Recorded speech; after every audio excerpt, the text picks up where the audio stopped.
Welcome back to the farm. I'm going to continue on my garden series where I give some tips that I've learned through the years about peppers. And I think it pretty much goes either way, sweet peppers or hot peppers.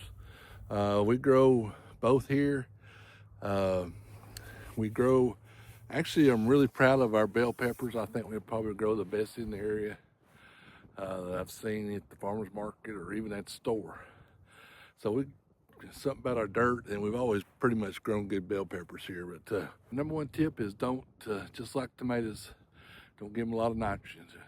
Just give them a balanced fertilizer, a balanced organic or a balanced just regular fertilizer like a 20-20-20, 10-10-10. Don't give them that high nitrogen fertilizer.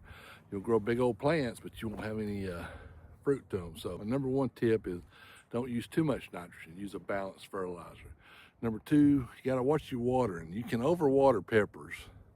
And of course, a lot of it depends on the temperature and how much rain you get. And we grow ours in the high tunnel. So once they get established, now I water them every day for a week or two until they get the roots established, or every other day. And it just depends too how sunny it is in there and whatever. But once they get established, I water maybe once a week, and sometimes not even that.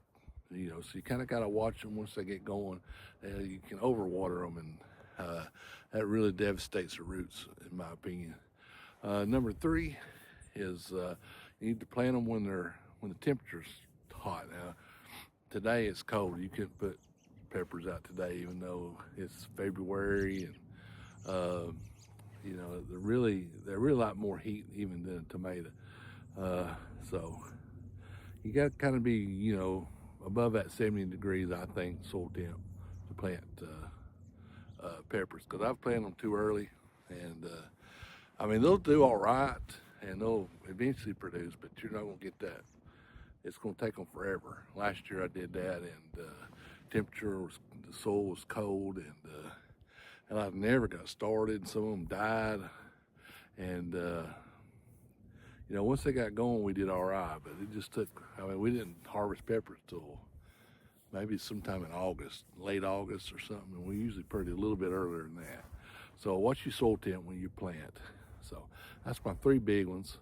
And also, I don't like to plant my bell peppers and my jalapenos together because I think they cross-pollinate and take a lot of heat for that. But I don't know how many times I've seen a jalapeno would look like a bell pepper on it, and it don't get very big like a bell pepper, but it looks just like one. And it's not really hot, but it's not really sweet either, so it's kind of weird. So to me, that tells me it's cross-pollinating. So that's my pepper tips for today in our vegetable series, and we'll talk to maybe next week. We'll talk about another vegetable. So I hope you enjoy it. Give us a thumbs up. Hit that subscribe button. Support your local farmer. We'll see you down in the farm next video.